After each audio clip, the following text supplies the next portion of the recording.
Kaczynski, because they have nothing like this. It's Gdańsk, Wrocław.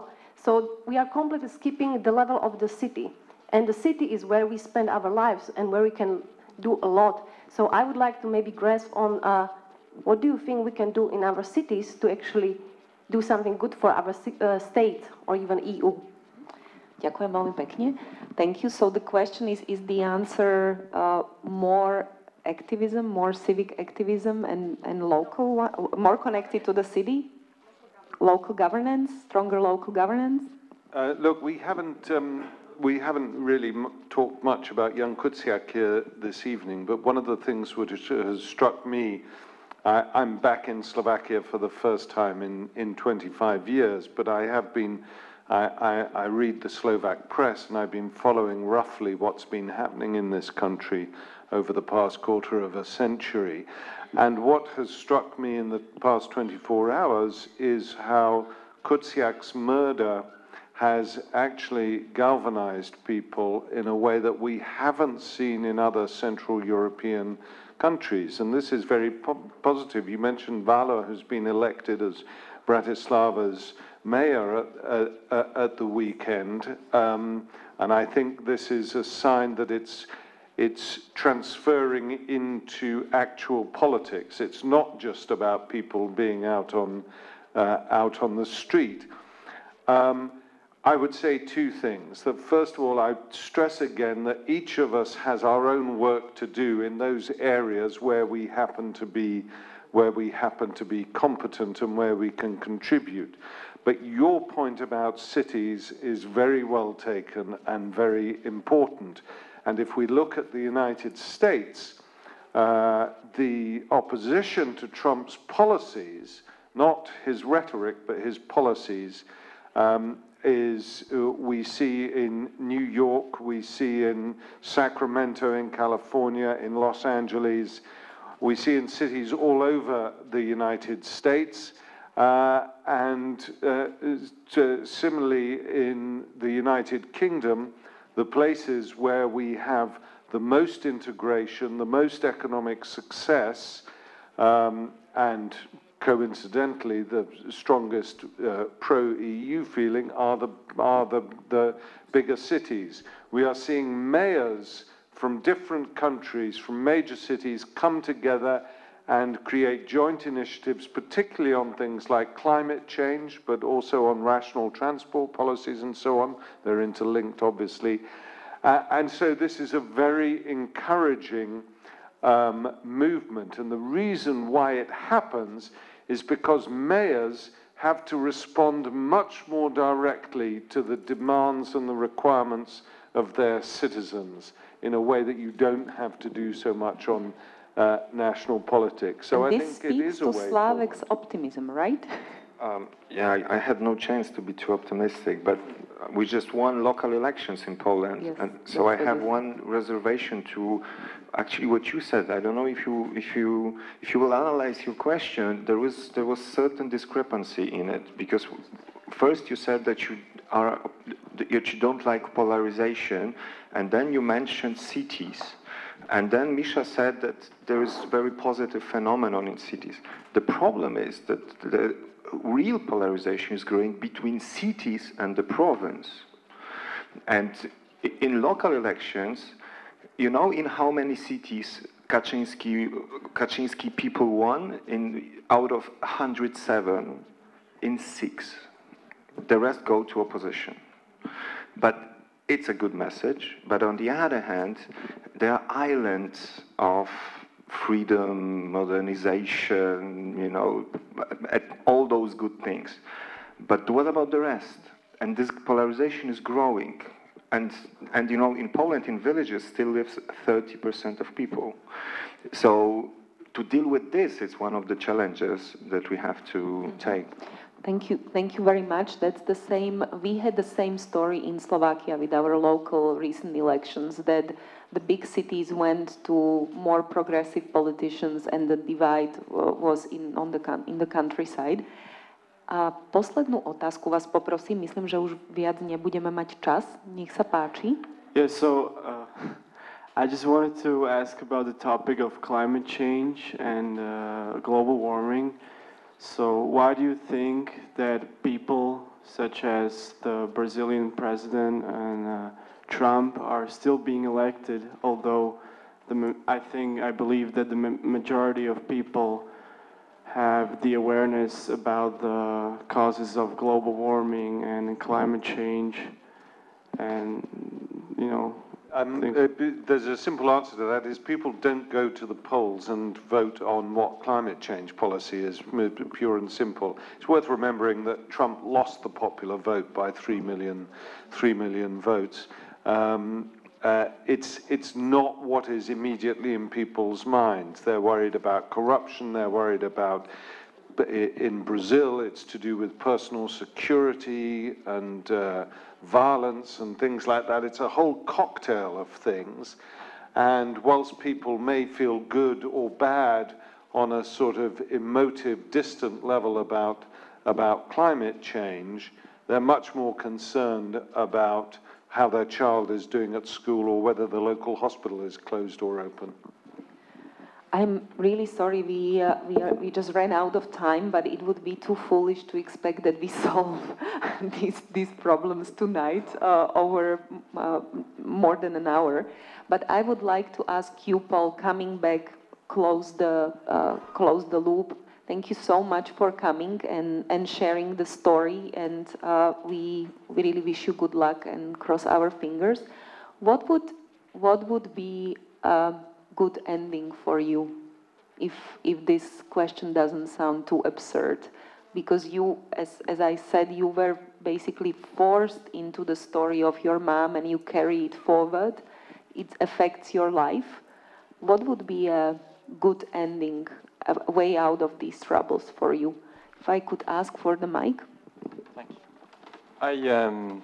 Well, a good question. I think that it's sort of justice, but broadly conceived. So it's not just justice in my mother's case as an individual human being and finding out who detonated the bomb, who ordered the detonation of that bomb, but it's justice for every single piece of her writing.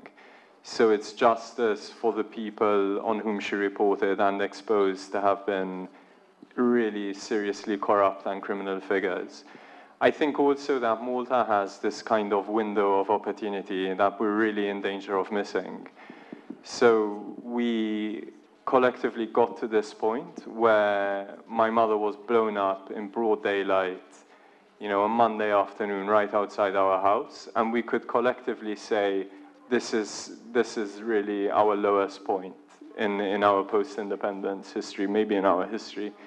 And we could seize it and say we need to start doing something about our institutions, we need to demand more of our politicians, and we can take that opportunity, but I worry that we're very close to missing it. We talked about hugely divided worlds. We talked about the split among cities and countryside, about a lot of positive things that are happening, about recognition that is much grander than 10 years ago of the problems that exist, and how we try to turn the ship around. Do you have hope? I think so. I mean, you've got to have hope, because otherwise I'm not sure how to get up every day. But I think there is a rational basis for it. I think if I mean, who was really writing about the offshore world in 2004 besides Misha? And now, and look at us now, and look at the Panama Papers, look at all the prosecutions around them, look at the way people talk about these issues, look at the work that organizations like Global Witness and Transparency are doing. And it's significant and it's important, but there are major weak points in the world, and Malta is one of them. And that's that's more reason to kind of become more forceful rather than sort of think of the ship as just carrying on. I think the ship is turning. Thank you so much for the hope. It's very valuable that it comes from your side. Good luck, and thank you also to my distinguished guests, Slavek Sierakowski and Misha Glenny.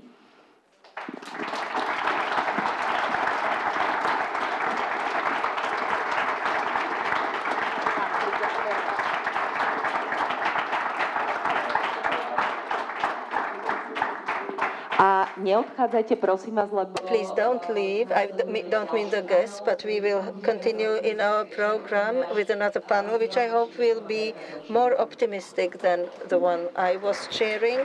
The next panelist is Mr. Schling, and the moderator will be Martin Šimečka.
So good evening, ladies and gentlemen.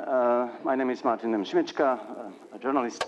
Dobrý večer, dámy a páni, som Martin Šimečka, novinár a mojím hosťom je profesor Bernhard Schlink.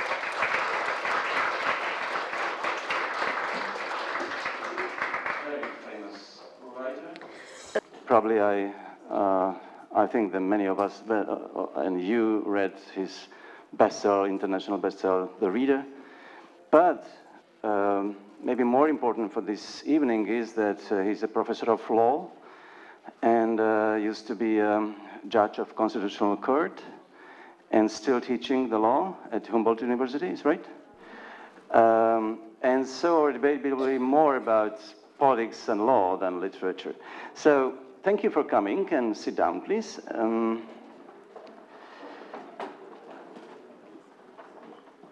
And I will start it with just, you're right, yesterday, but this afternoon wasn't planned, the program for the guest of this Central European Forum, but it happened, the demonstration on this square just next to us. And you were there. What was your feeling about that? I was impressed. I was impressed by the crowd, and I'm impressed that a movement that started this spring is still strong after more than half year, and it seems to still grow, and I think that's wonderful. Is this, is it in Germany a lot of these demonstrations? Are there? We have demonstrations against the right-wing party, against the AfD. And what's really nice to see is that whenever the AfD or their friends and companions come up with a demonstration, there is a counter-demonstration that's bigger than the AfD demonstration. And do you personally go for those events? Sometimes, yeah. Well, talking about this, this was the demonstrations about actually against the government and against the corruption. The demonstrations in Germany, I suppose, are against the right extremism, which is still not in government, luckily. What is now, how would you explain, or what is your impression from Germany, about Germany today?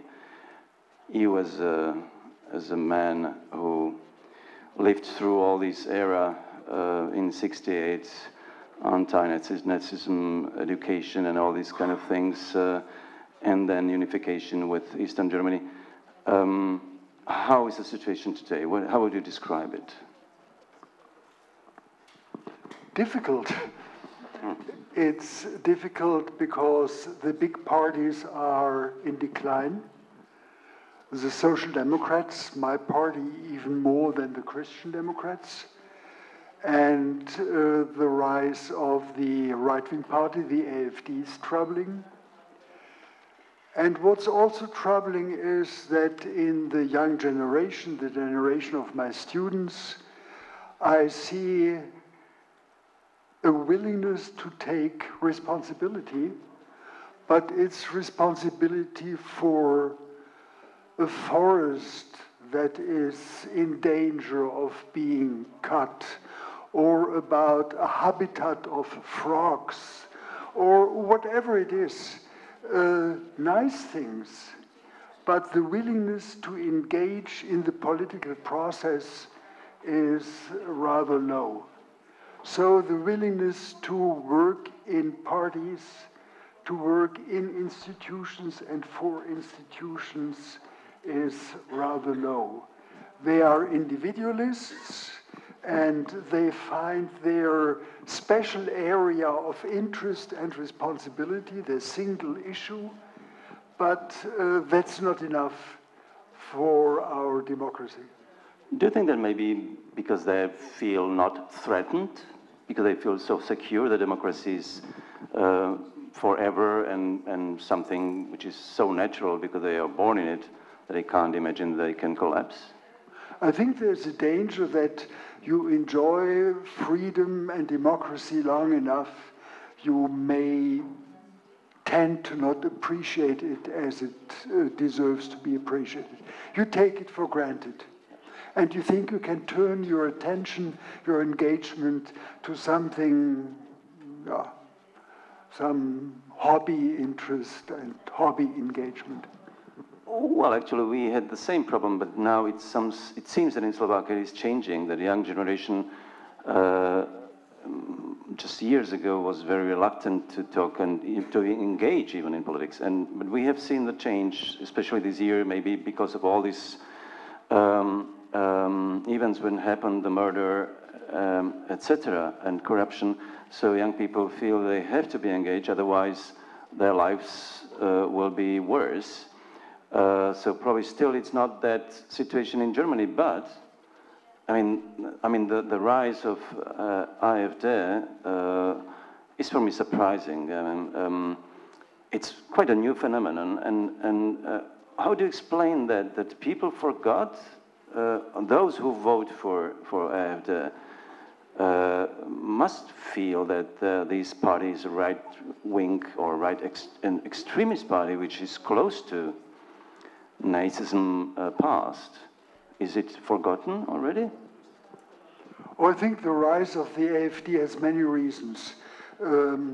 Misha talked about the polarization that he can observe everywhere. And of course, you can also observe it in Germany. One reason is that our political mainstream, has been rather narrow for the last decades. So you were against the euro, you already were out of the mainstream. You were against the rapid expansion of the European Union, already you fell out of the mainstream. So in a way we made our left and right-wing extremism by not allowing a bigger discussion within the mainstream. And then there is the AfD is particularly strong in what used to be East Germany. And also Misha talked about identity, and their GDR identity has been taken away, but they didn't arrive as full equals in United Germany that was dominated by West Germany. So it's also a longing for an identity that they find in a right-wing tradition, because right-wing tradition never had been as discredited, never has been discussed in the same intensity in East Germany as in West. East Germany had the idea, it's something that doesn't have to do anything with us. We don't have to work it through. And so I think it has a bigger appeal for them than in the West. I understand. So because Eastern Germany was not confronted with its past, because the communists just changed the narrative that were not us, they were the others. Yeah. But still, 30 years later, Eastern Germany is still, I think AfD in Saxon 27% in the election. It was just horrible because in Germany as such is about 12 or something. So it's a really big difference. And even the left extremists they're pretty popular in Eastern Germany. What happened? I mean, we can talk about the identity, but 30 years later, what went wrong? That this is still the question that Eastern Germans feel, abandoned or less second category of citizens? Or why did it happen, and what went wrong in 90s when it started unification?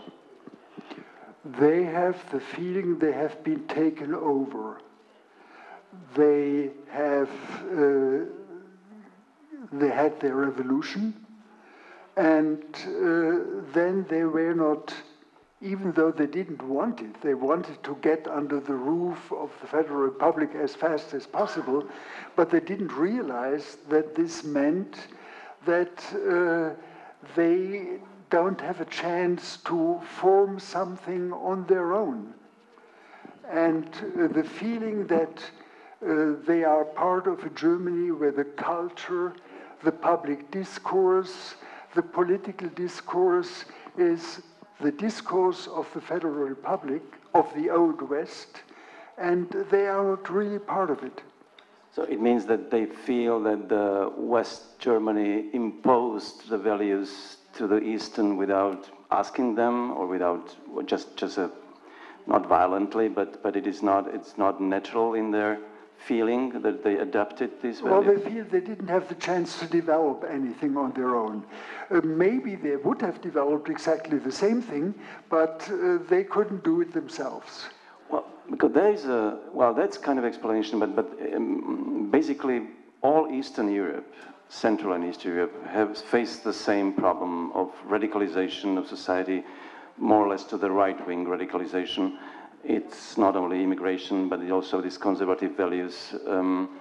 So if Eastern Germans were not able to, and Germany as such was not able to make it, well, how could we, without the help of Western Germans, because we were alone?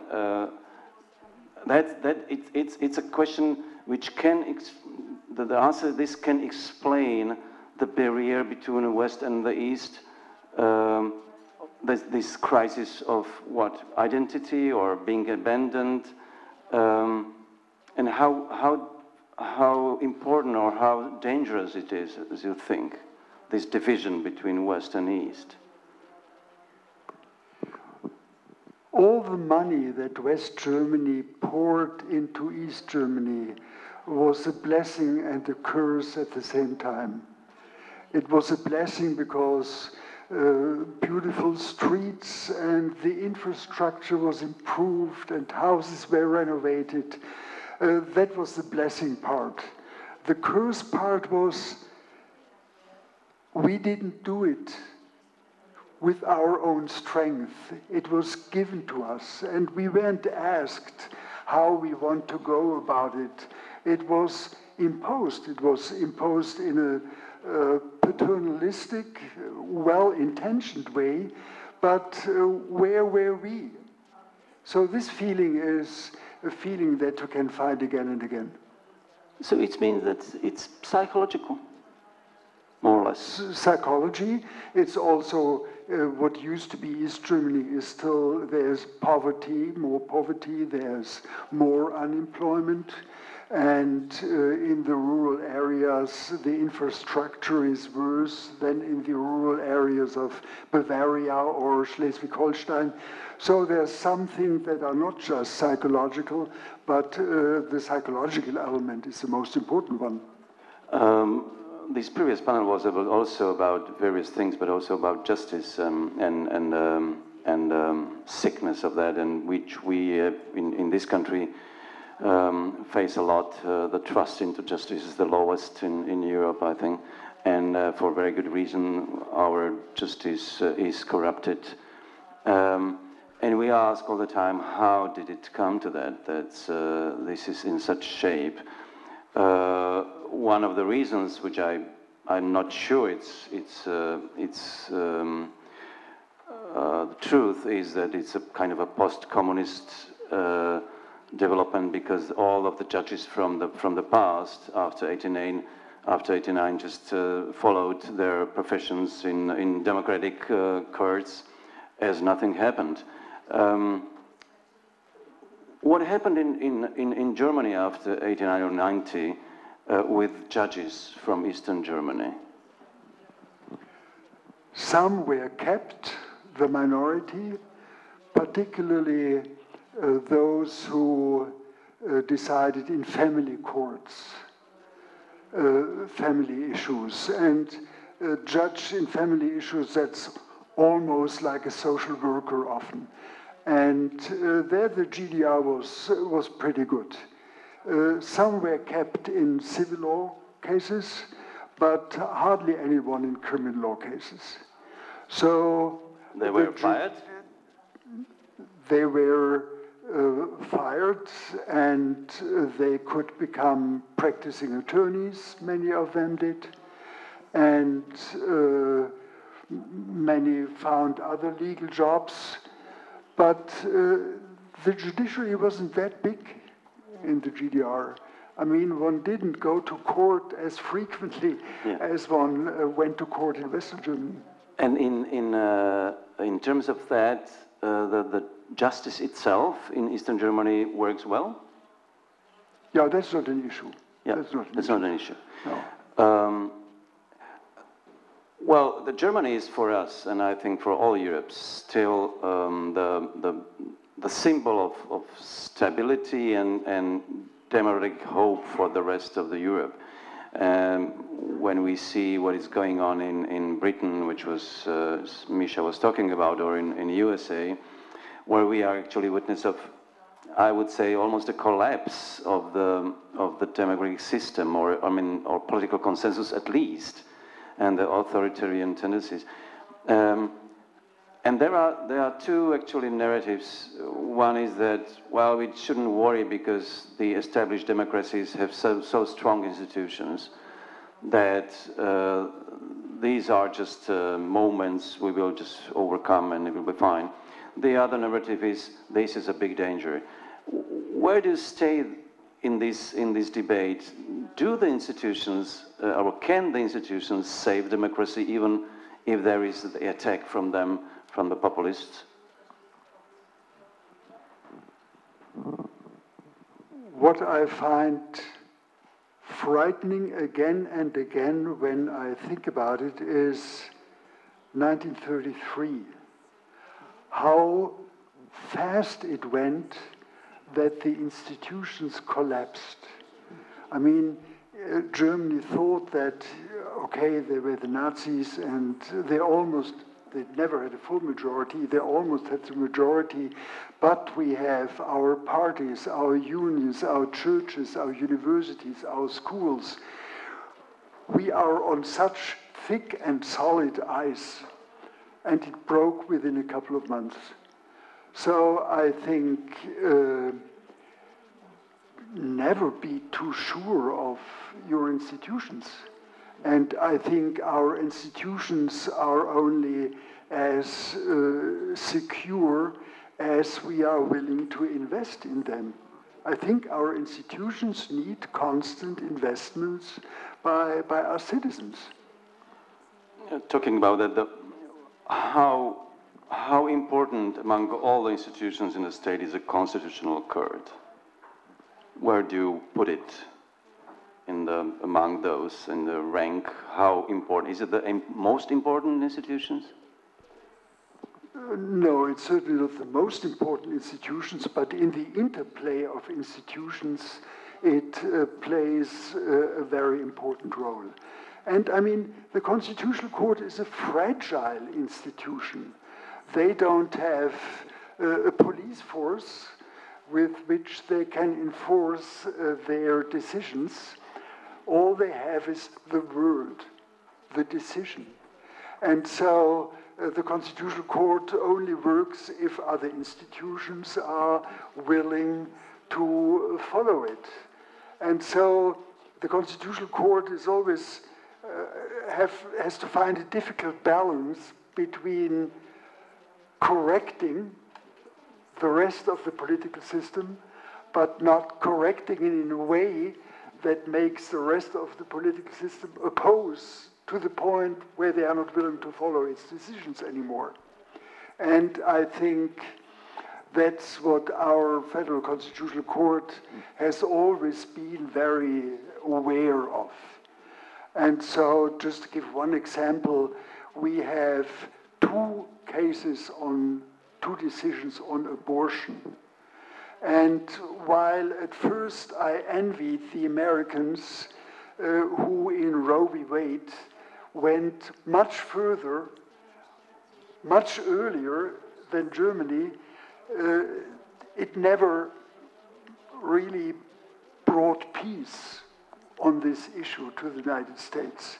And we had two gradual decisions, and the Constitutional Court gradually led the political parties to accept that abortion should be basically legal. So the Constitutional Court has a difficult position. Is it,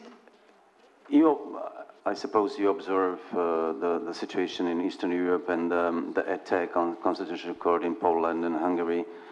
Why is it that the political class or the ruling class is one of the first institutions is to attack Constitutional Court? Do they understand that that's a way how to change the system?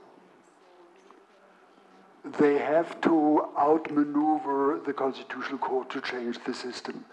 I mean, the Constitutional Court would present them that it's unconstitutional what they are doing, and even if they have a majority, that's nothing that the government can hear well and easily. So yes, they have to outmaneuver the Constitutional Court to change the system. How do you see the, talking about institutions, there was just a month ago, the European Court of Justice made or demands the Poland Supreme Court has to come back to the previous, I mean, the government made a decision, they wanted to actually to break the Supreme Court and to change the judges, and the ECJ, well, pushed them to go back to that. Is that a role of European Court of Justice? Is it this institution which we can rely on that if it is something very bad, they can make it, they can bring in things to the order? Well, I don't know whether they will always be successful, but we need the European Court of Justice to make sure that what the European Union accepts and builds upon as standards of justice and constitutionalism is respected by the member states. So it has to interfere, and I hope it will be respected with its interference. Once a member state should refuse to respect decisions, then I think we are close to the point of real division between that member state and the rest of the European Union. We are in the country where it's not only justice, but especially constitutional court in a very bad shape. Maybe we have quite a good constitution. I can't judge it very much, but I think it's pretty, it's balanced, at least it's not bad. But the court is much worse than the constitution itself. And it seems to be intentional that our political parties and government, because now we in January, the court has to be, I mean, the majority of judges, they finish their period, and they will be changed by the others, elected in parliament and then appointed by, nominated by president. But it seems that the political parties just try to postpone it, and it means that the court will be in deep crisis without the judges. Is there any, well, how could we respond on that? I mean, what happens if the politicians intentionally damage the court? What's the situation? Well, what comes to my mind as a constitutional lawyer and constitutional historian is Bismarck's gap theory, developed in the 1860s, when a organ of the state that's supposed to do something just doesn't do it, then the Constitution doesn't say what has to happen, because the Constitution assumes the organ is doing what it's supposed to do. So there's a gap in the Constitution that doesn't answer what to do. And the business of the state can't stop. So in this case, the president would have to appoint them without them being suggested by Parliament. Good. Thank you for the advice. Well, yes, but then would be... I don't know whether he's strong enough politically to follow through with it. But this is something for which constitutional history and theory has answers.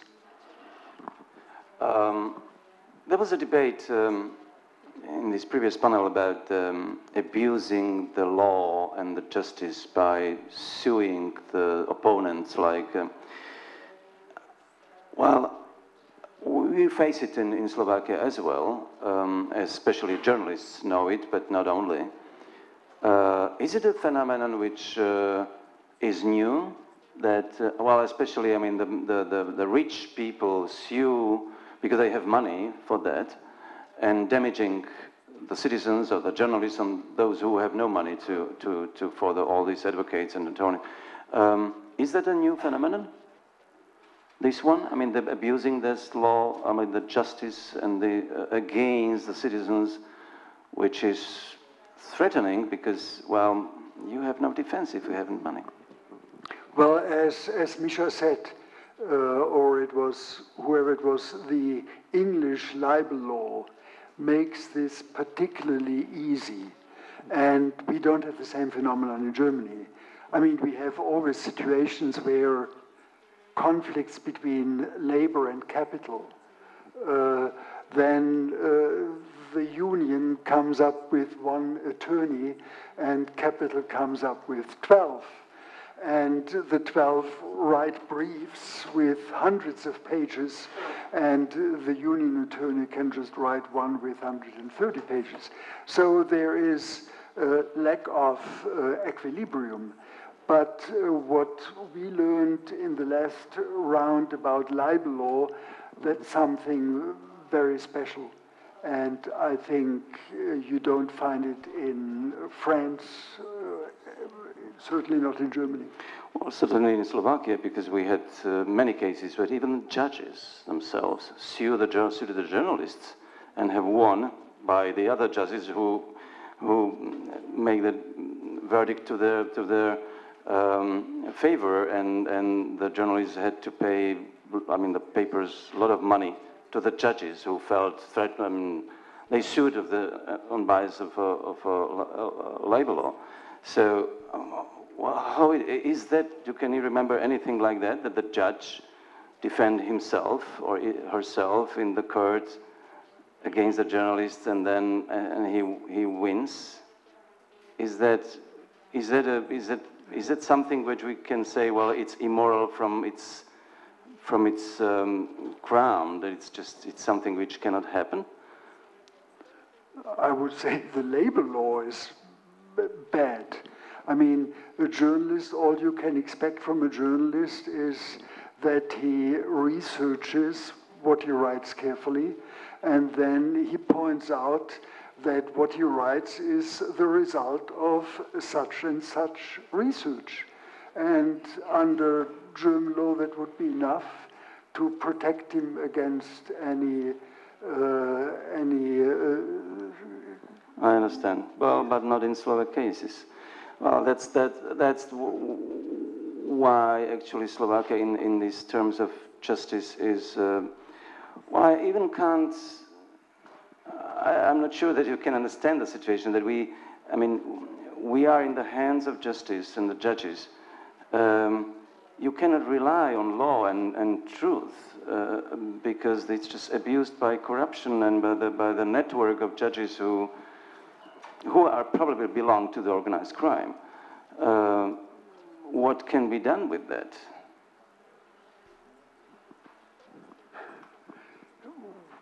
What are you asking me? I mean, I hope there will be a new generation of law students who become lawyers, who don't just go into corporate law firms to make tons of money, or even go abroad to go into corporate law firms to make tons of money, but who see that this is a task that they have to take on. I mean, how else can it change other than with new prosecutors and new judges and young people who are willing to join the judiciary? Well, we have a lawyer who is now a chairman of parliament, and it appeared that his dissertation work, what it was for his title, was completely copied from it was not just one original sentence. And he was young when he was 26, when it was just some 17 years ago. This should be an upset not just for each and every citizen, but particularly for the universities, for academia, for the university where he wrote his dissertation. And I read, or you told me, that the university kept the dissertation secret? Yeah. I mean, on the demand of this, is a contribution to science and scholarship is a public enterprise. So a dissertation has to be publicly available. Again, I mean, these politicians refuse to step down, refuse to resign, although we have a lot of examples from Germany as well, that when something like that comes out, so the politician just resigns. There are this famous Gutenberg case and the other one. What was the reaction in Germany about that? From political class, or also from academic sphere? On that something like that happened? Well, but these politicians actually resigned immediately, there was no any defense from their part? Gutenberg resigned almost immediately, and in the case of Schwan, it took a decision by a council at the university. So the university installed a council that had to go over the dissertation once more and decide whether it was plagiarized or whether it was just a sloppy way of quoting. And they decided it was more than just a sloppy way of quoting, and then it was clear she had to resign.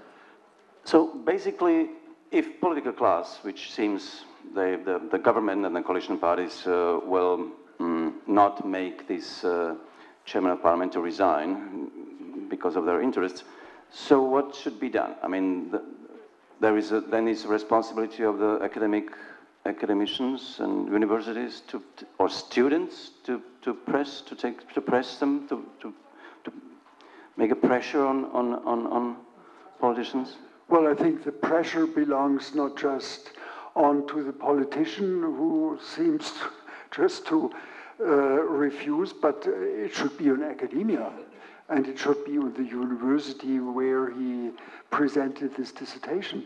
I mean, professors should refuse to communicate to the professors of the university. Students should make clear that they can't respect that university and that faculty anymore. I remember when you had been here a couple of years ago, you mentioned this beautiful story of yourself at university in '68, when the professors at university also had closed their works and from students. The books that they had written in the Third Reich. So yes. Our professors, they were locked away in the so-called poison closet, and one was allowed only to look at these books if one had some special scholarly interest that the head of the library then evaluated as his special and serious. And then the students revolted. Yeah. Is it truth? You were one of those who pushed the professors to open their works. Was it so? Which actually could be, if the students, which was not the case in Slovakia, if they pushed much more to the professors at university, probably they would have to withdraw from their decisions. But there, in that case, was one of those which started actually the new era in Germany. Is it so? The student movement, part of it? It was part of the change that we connect with the year 1968. I mean, it was much more than that, not just getting access to their books, but a few years before there had been the Auschwitz trial, and people began to ask their parents, what did you do during the Third Reich? So this getting access to the books was one element of this bigger movement. Yeah, but thanks to students' courage and demanding on that openness, I mean, there was that. You are, as a professor of law, very, I mean, as far as I know, and it's also in your literature, actually, you think a lot about the penalty and the guilt. And I would like to ask you, what do you think about 89, which is now the anniversary? Because there are two attitudes. One was, we should have punished the politicians of communist regime, those responsible for murdering people and border and all these kind of pressuring those who represented the totalitarian system. In Slovakia, actually, almost nobody was in jail, and there was maybe some kind of trials, but never really finished at no penalty. What do you think? What should we have done? And in Eastern Germany, there were some trials like that. And did it help? Yeah, there were trials, two categories of trials. There were trials against the border guards who had shot or attempted to shoot GDR citizens who wanted to escape. We had a couple of those. And then we had trials against high officials, some because they were accused of giving the order to shoot at the wall, and others because they had forged the elections. And all of these trials were somewhat dubious. I mean, the border guards had been ordered to do it, and the law allowed, now even required them to do it. So it was retroactive justice. And then the argument was, we do retroactive justice if the laws that then allowed or ordered them to do it were so unjust that they can't be really called laws anymore. But what they were finally punished with was then 1 year on probation, and this all didn't really fit together. And forging elections in the GDR, I mean, the elections never were fair, and so forging an unfair election. Okay, Honecker, before he had to go to prison, was allowed out of prison and then escaped to Chile. I think to deal with this past, the law was a rather weak force. And you think that if it was stronger, that it would work? Do you believe in punishment as something which can make the society better, or better feeling in that there is some justice? Is that important in these cases? I think in cases of regime change, and we are not talking about the Third Reich and the killing of millions. In the case of regime change, I think what was much more important and effective was opening the archives, opening the Stasi files completely. And to discredit these characters publicly is more effective than to bring them to court and then put them into prison for 2.5 years. So total openness and investigations into the past and disclosure of files and archives, I think that's more important than trials. Although you know that there was a hectic debate about, Adam Michnik in Poland was deeply against opening the files, and so you are on the side of opening. Yeah. And what about the punishment of nowadays? We in Slovakia, one of the reasons why it's such a deep mistrust of the justice is that we know about a lot of corruption cases, and journalists write about that every day. And in the majority of cases, the investigation was stopped by police saying nothing's happened. Is that one of the because when we talk about there are some examples like in Singapore and everywhere else that the only thing which can help to beat the corruption is to put the people in jail for that. Do you agree with that? That's the crucial thing, the punishment, that people finally recognize that yes, the state is able to punish the corruption. Is that important? Oh, absolutely. I think corruption is a criminal offense and it has to be punished and people have to go to prison. The problem is how do you bring your judiciary and your prosecutors and police officers to the point where they are willing to prosecute and convict corrupt politicians, administrators, and judges. But yes, of course, corruption is a criminal offense. Well, we have that. Now something slightly, changed to the better, but still it's not. It's far from ideal. So I agree, but that's a problem that again, when you have the judges who are corrupted and the police which is manipulated or under the order of the government, it's very difficult then. Yeah, it's just and then. If you look same story. Yeah, it's the same story. When are the young students willing to become? The lawyers are willing to become judges and prosecutors, and who is joining the police?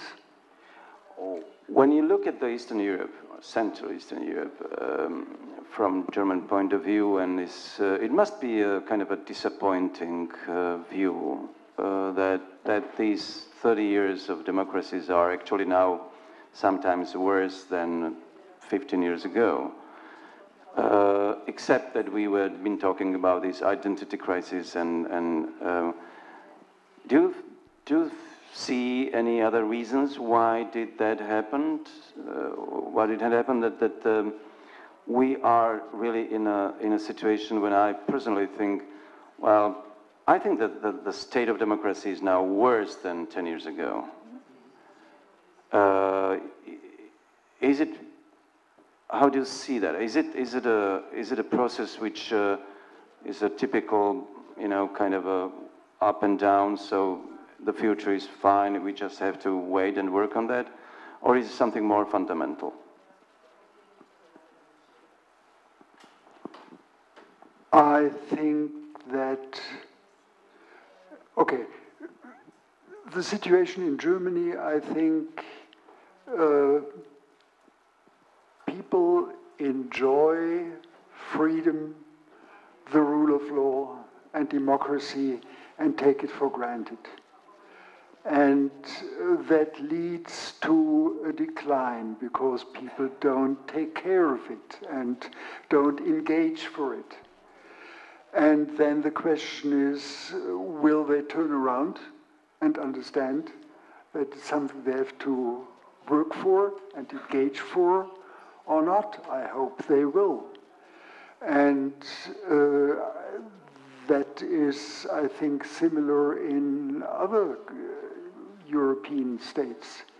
Will they understand that there's something really at risk to the point that it can fail? And is it not also kind of a battle with time, because maybe it's sometimes too late. I mean, how that the forces, I mean, people will wake up maybe too late, and it's over, like in 30s in Germany. When you look at the development especially in the USA, for me it's just you know, from us, for us from Eastern Europe, it seems that all the guarantees of democracy, which were Britain and USA and Germany, of course, I mean, two of those collapsed in our eyes. I mean, they are Easternized. What we knew it, we know it from 90s when we have these almost authoritarian regimes. So it's just like copy of that what we have lived through in 90s. And now it happened in the countries which were for us, for generations, the symbol of stable democracy. Is it? Do you believe in this case in American strength of democracy for the future? Are you? I mean, how do you see the future of this, especially in USA? Because there is a battle. It will be also a legal battle with Supreme Court and the rule of law. Are you optimist? What did he say? I hope. What else? And there are signs that one has reason to hope. So the resistance against Trump is organizing ever more. And even though I would have liked if they also had won the Senate, it was not very likely in the beginning, but it would have been wonderful at least they won the House. And I think they learn that they have to organize better. The Republicans, very well organized, took state after state, and the elections in the United States are organized and regulated within the states. So I think the Democrats and the NGOs and the groups, the resistance organizations, realize that they have to become more active, and they are becoming more active. So I hope they'll succeed. What else? I give the floor to the audience, but I still have this in my mind. I know it's a question. It's probably you have answered it hundreds of times, but I would still like to ask: Is it as you as a writer? I mean, both of your professions as a writer and law has basically everything to do with the words, with the language. But is there anything other which can be common between the fiction as you write and between the law you are as a professor? Is there any link in your mind, in yourself, that you as a writer and lawyer can see it as something complementary in those two activities? Well, there are issues of justice, moral issues that I'm writing about here and there. Not that I write about moral issues as such when I write stories, but the stories I'm interested in, to the point that I can write them, often entail moral issues that also concern me or engage me as a lawyer or legal philosopher. And I think here and there, words matter. And I think words really do matter. They are such a small power, but they are a small power and they matter. So, I mean, there one hand. I don't see. Can anybody give the microphone there, or is it? Should I go there? Or it's just. There is no other microphone.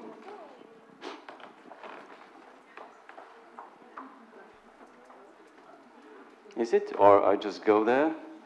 Ah, there is one.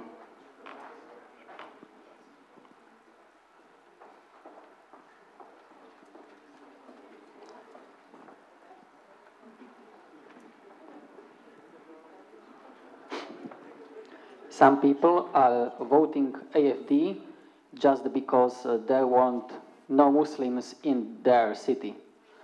And there is no another party that is promising this.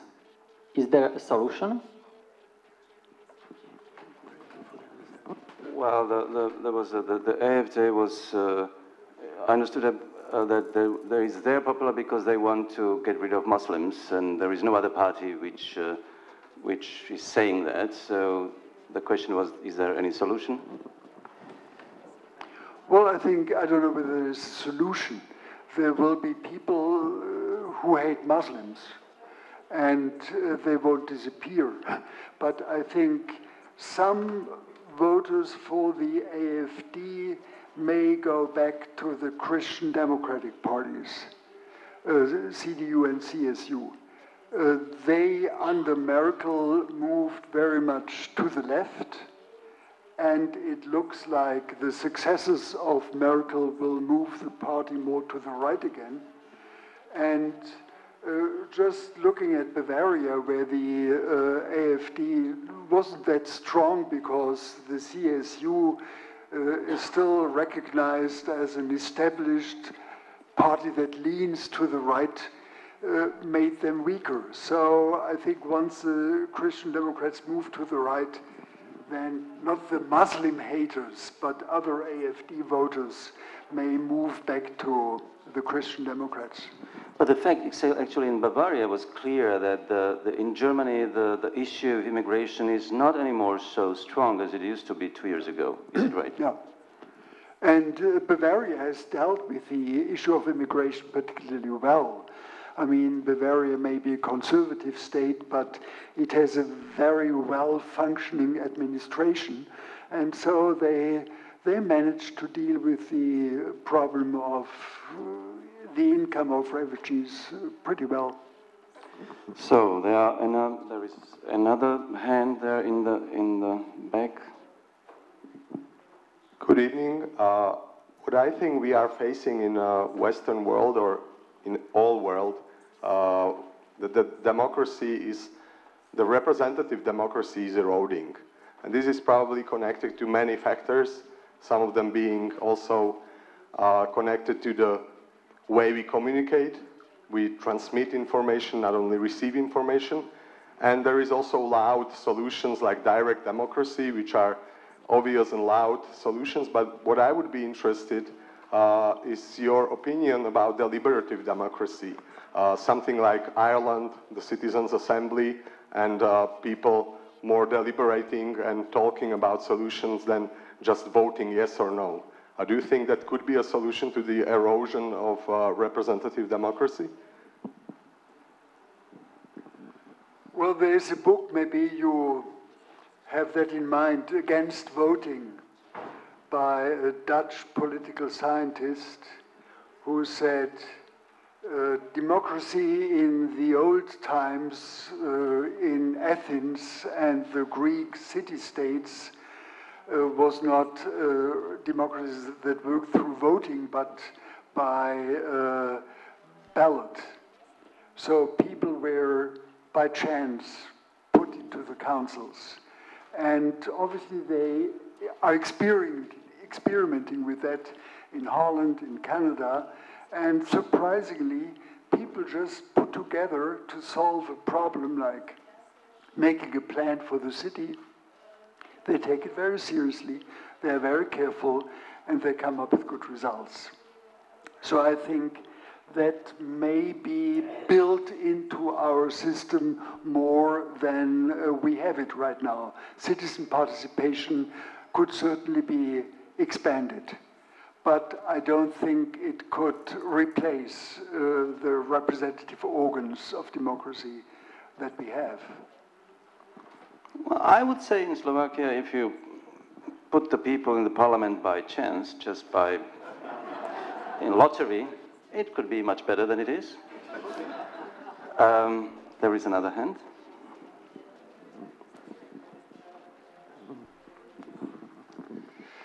Dobrý večer.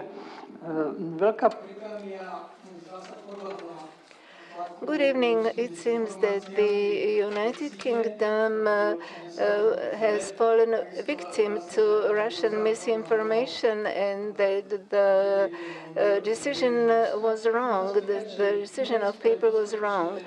So this hybrid war is here, and I would like to ask you whether Germany is resistant to hybrid war and to misinformation coming from Russia. Media financed by Russians in hybrid war, and they failed in the battle with that. How is the situation in Germany? Is it more is it more able to fight with that, or the influence of these kind of Russian-inspired conspiracy webs are active in Germany? We have them in Germany as well. Germany isn't as important as the United States, so probably the Russians don't focus on Germany as much as they focus on the United States. But we have them, and they are particularly effective among those Germans who emigrated from Russia during the 90s. And they, a little bit like the East Germans, they feel they haven't fully arrived in Germany. They still like to listen to Russian radio. They were Germans by origin coming to Germany from Russia. Is it so? Yes, in the 90s there were many. But they were Germans by origin. They were Germans by, I mean, Stalin moved them from the Volga to Kazakhstan, and then in the 90s, practically all of them emigrated from Kazakhstan to Germany, and many of them listened to this stuff and then are influenced by it. Mm-hmm. Okay, another. Is there any? Yeah. Dobrý večer. Já bych se chtěl... Good evening. I would like to ask you, what is your opinion when, for example, there is corruption, misusing EU funds, whether the EU should carry out the investigation, prosecution, and sentencing? So do you think this could be done at the EU level, or it must be done at the national level? European Union are stolen a lot of times. So the question is whether the European Union should have more institutions to control this money and to punish those who steal it, because until now it's almost no case of that. Well, we know that it should be a European prosecutor, but still, your opinion about that? It's European money which actually helps to help corrupt our systems. Sorry, that's the reality. Yeah, and Europe makes Orban's and Kaczynski's politics possible. Exactly. It's European money with which they buy the vote. So I meet more and more people who say, well, this has to stop, and if there's no other way, we have to throw them out of the European Union. But we all know that this is such a complicated procedure that one tries everything else before. And how weak the European Union is shows Romania. I mean, their corruption is rampant, and the European Union tried to support this special prosecutor's office, and it's a constant fight. Yeah. I have the last question. It's my own. That's my right to. You are 74. You are actually, I would say, the luckiest generation in history. You living in democracy, in peace. How do you feel about that, and what do you think the next generation will wait? Do you think that, which is now quite a big feeling, that the young generation will be worse off than yours was? What do you see? How do you see that for the future generation which come after you? You are right. My generation was particularly lucky. And it begins with growing up. I still heard so many stories about the war that never having to go to war alone felt such a present and such a gift. And then I lived in times of growing prosperity, and I lived in times of growing freedom. And I mean, had my personal worries, but I didn't have to worry about the state of the world. If someone would have asked me 10 years ago, do you believe in progress? I would have said, no, who believes in progress? But in fact, I did. I thought the world had gotten better and better, and even the Cold War had ended, and Germany was reunited, and the global world seemed to be a world that grows together. So yeah, I lived a lucky life. And how it will go, it will be certainly more difficult for the next generation. I don't foresee a war in Europe, that I don't see, but I can see times where the scissors between rich and poor open even more, times with more poverty, times with unemployment again, times with less freedom, and I could only, in my teaching, try to encourage my students to fight against these tendencies as well as they can. Yeah, and I think we needed you still very much, your generation. And thank you very much for this wonderful debate. Thank you.